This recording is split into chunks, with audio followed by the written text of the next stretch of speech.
Pemirsa, di tengah kondisi perekonomian dunia yang penuh dengan tantangan, PT Bank Rakyat Indonesia Persero Tbk mampu menjaga kinerja keuangan yang positif dengan tetap fokus pada core bisnis di segmen UMKM. Kualitas aset juga terjaga dengan prudent serta likuiditas yang memadai. Hal tersebut ditunjukkan dari kinerja keuangan BRI hingga akhir kuartal 3 tahun 2022 yang mencatatkan laba bersih sebesar 39,31 triliun rupiah. Kita akan membahas lebih jauh mengenai kinerja impresif BRI dalam 9 bulan terakhir bersama dengan Direktur Utama Bank Rakyat Indonesia, Sunarso.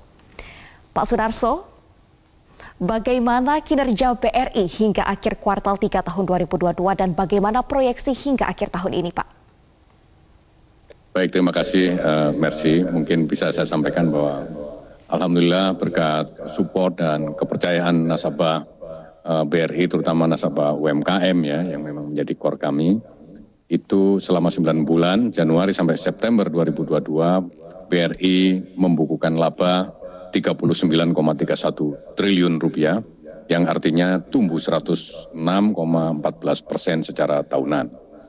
Laba yang demikian besar itu sudah barang tentu dihasilkan dari balance sheet ataupun neraca yang sehat, di mana aset kami mencapai 1.684,6 triliun, tumbuh 4% secara tahunan, dan aset-aset itu terutama adalah dalam bentuk kredit yang diberikan kepada nasabah, di mana kami membukukan kredit 1.111,48 triliun, itu tumbuh 7,9%, dan mayoritas itu terutama porsi kepada UMKM itu mencapai 84,2%. Sekali lagi, kreditnya 1.111 triliun dan 84,2% diantaranya adalah disalurkan kepada UMKM.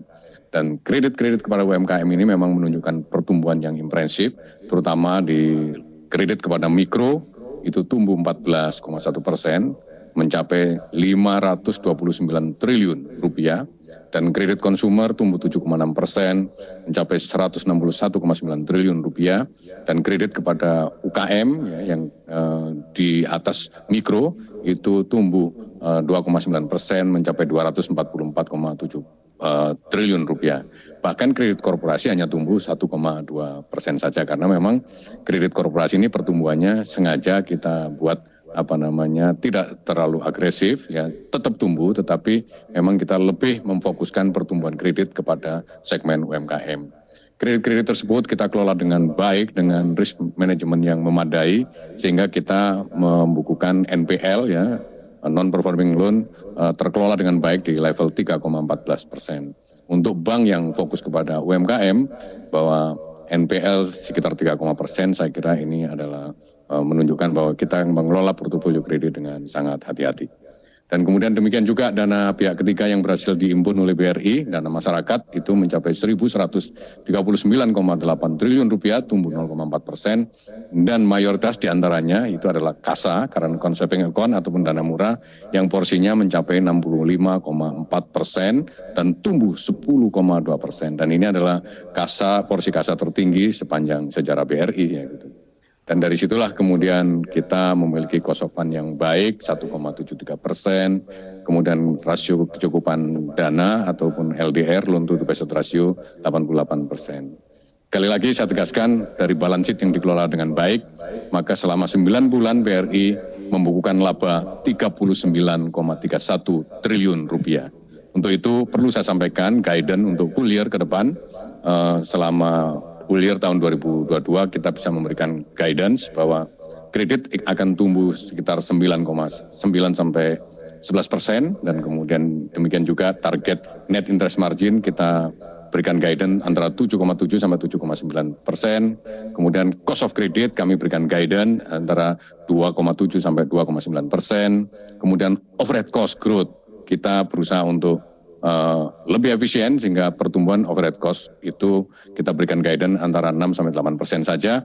Demikian juga NPL kita akan kelola, kita usahakan NPL kita maksimal 3, maka guidance kita adalah 2,8 sampai 3% saja. Sekali lagi terima kasih atas support dari seluruh pihak, terutama nasabah UMKM yang membuat BRI selama 9 bulan mencatatkan laba 39,31 triliun rupiah. Baik, Pak Sunarso, keberhasilan dari Bank Rakyat Indonesia mencetak laba 39,31 triliun rupiah hingga akhir kuartal 3 tahun 2022 ini membuat Bank BRI tercatat sebagai perusahaan dengan laba terbesar di Indonesia. Apa kunci keberhasilan tersebut, Pak Sunarso? Ya, memang BRI ini adalah bukan bank yang dengan aset terbesar ya. Kalau aset kami bukan aset yang terbesar. Tapi mungkin memang dengan laba 39,31 triliun adalah bank dengan laba terbesar ya di Indonesia saat ini ya. Dan kemudian apa kira-kira kuncinya? Yang pertama adalah fokus saja kepada UMKM. Tadi saya kemukakan bahwa porsi kredit kepada UMKM itu mencapai 84,2%.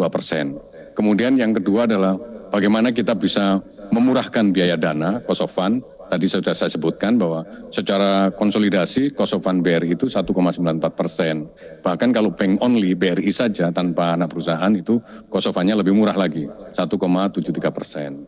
Kemudian yang ketiga adalah memurahkan biaya operasional atau yang kita sebut overhead cost ya, di mana BOPO kita rasio antara biaya operasional terhadap pendapatan operasional itu mencapai 68,36%, dan ini lebih rendah dibandingkan Q3 kuartal 3 tahun lalu, yaitu mencapai 79,83%. Yang keempat adalah menjaga biaya kredit ya. Cost of credit itu yang kita jaga.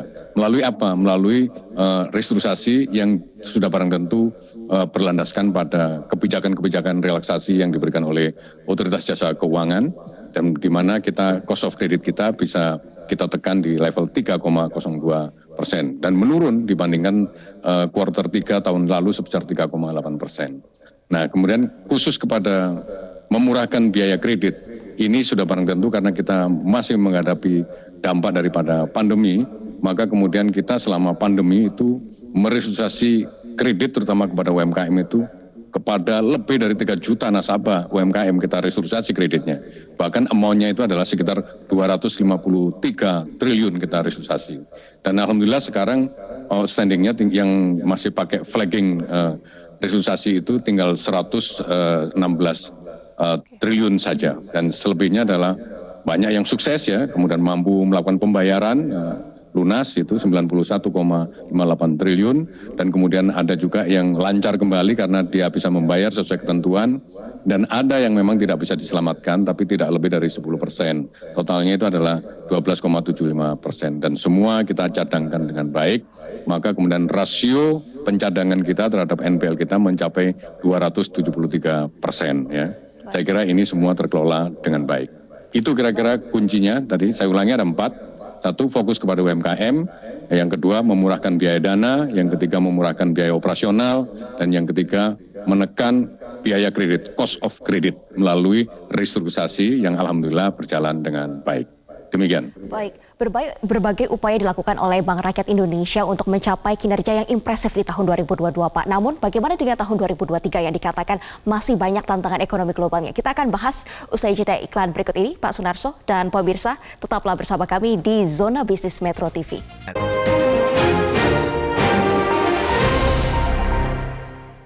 Didukung oleh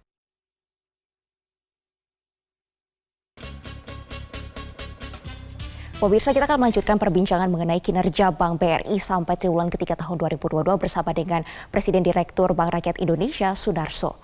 Pak Sunarso, melihat kondisi ekonomi global yang masih penuh dengan ketidakpastian, bagaimana Bapak melihat tantangan industri perbankan secara umum dan juga untuk BRI di tahun depan, Pak? Baik, saya kira memang sekarang kita dihadapkan pada tantangan ekonomi global yang tidak menentu, terutama kalau kita lihat indikatornya adalah inflasi di berbagai negara di dunia melambung tinggi, dan kemudian juga ancaman dari krisis pangan dan krisis energi yang disebabkan oleh ketegangan politik antara Rusia dan Ukraina. Namun demikian, ya kalau kita lihat ekonomi Indonesia sesungguhnya dikelola dengan sangat baik dan solid ya. Kenapa demikian? Saya lihat bahwa di mana dalam situasi seperti itu di global, Indonesia masih mampu tumbuh. GDP growth-nya itu mencapai 5,72%. Saya kira itu adalah pertumbuhan GDP yang sangat impresif.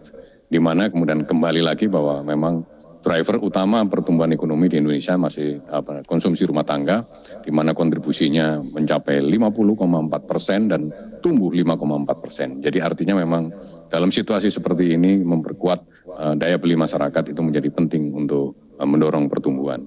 Kemudian juga kalau kita lihat indikator-indikator yang lain ya, bahwa kita punya cadangan devisa, kemudian pertumbuhan ekonomi tadi saya katakan, ya, cadangan devisa 130 miliar, demikian juga rupiah memang terdepresiasi 6,76%, tapi semua indikator ini, inflasi juga memang naik menjadi 5,95, tapi semua indikator ini masih jauh lebih baik dibandingkan krisis-krisis sebelumnya di kita 2008, apalagi dibandingkan 1997-1998. Kemudian saya pikir pemerintah, regulator juga mengeluarkan policy respon yang baik, ya, di mana misalnya BI, ya, Bank Sentral itu merespon dengan menaikkan suku bunga secara bertahap, bunga acuan dan juga menaikkan giro wajib minimum. Dan tetapi kemudian tetap menjaga stabilitas rupiah yang tadi saya katakan bahwa rupiah memang terdepresiasi tetapi tidak terlalu dalam ya 6,76%. Nah sekarang bagaimana iklim perbankan? Kita harus lihat bahwa ternyata di tengah situasi seperti itu, kredit perbankan itu masih tumbuh 11,0%. Jadi tumbuh 11,0% kredit perbankan.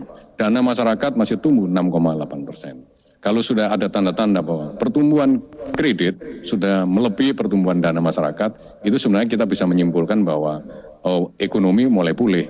Kenapa demikian? Karena masyarakat mulai menarik dananya dari bank dan digunakan untuk berusaha. Demikian juga sudah mulai mencairkan kreditnya, maka pertumbuhan kredit melebihi dari pertumbuhan dana masyarakat.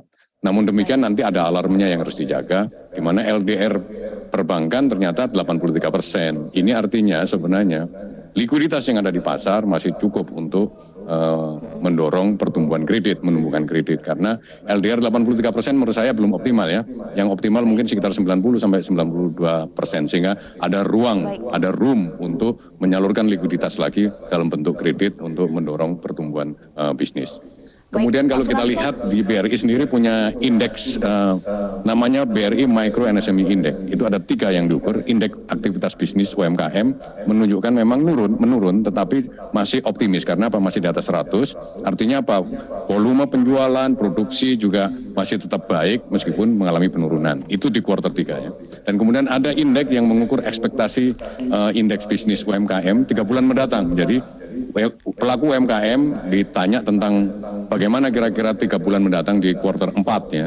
Dan itu juga masih baik, memang menurun tapi menunjukkan masih optimis. Yang terakhir adalah indeks kepercayaan pelaku UMKM terhadap pemerintah, terutama terhadap kemampuan pemerintah mengelola berbagai tantangan ekonomi ya. Dan itu juga masih menunjukkan di atas 100, artinya pelaku UMKM percaya akan kemampuan pemerintah mengelola ekonominya dengan baik.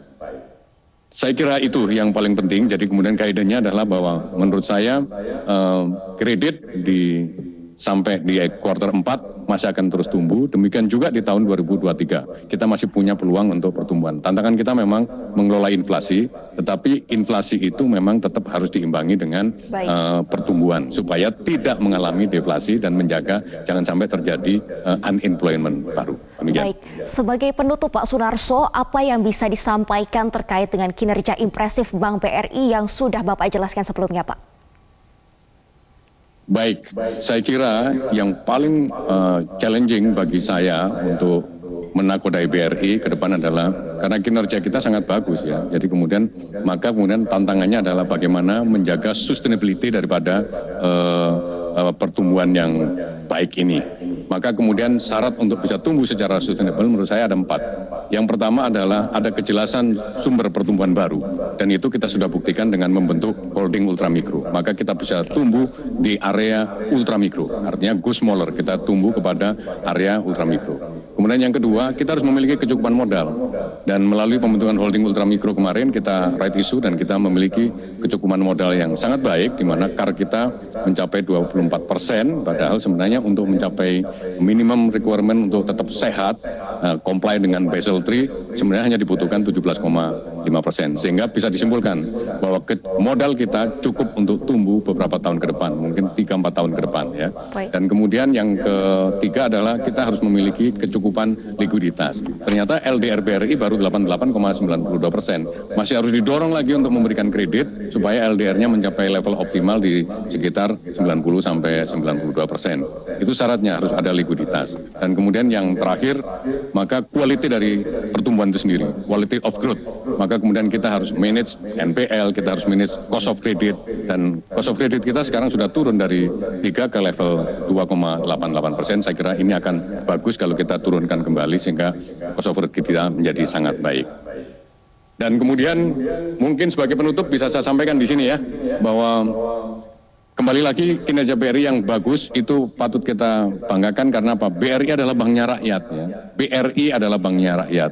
Maka labanya berapapun juga mudah-mudahan bisa dikembalikan kepada rakyat. Contohnya adalah tahun lalu laba kita 32,4 triliun ya, 32,4 triliun, dan kita kembalikan kepada negara dalam bentuk dividen itu 14,05 triliun, dan kita juga bayar pajak kepada negara 12,5 triliun.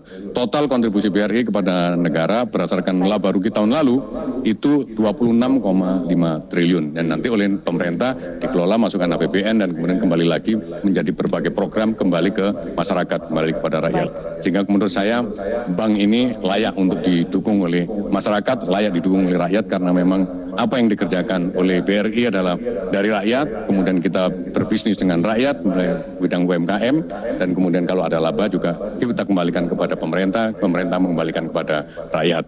Itu yang paling penting.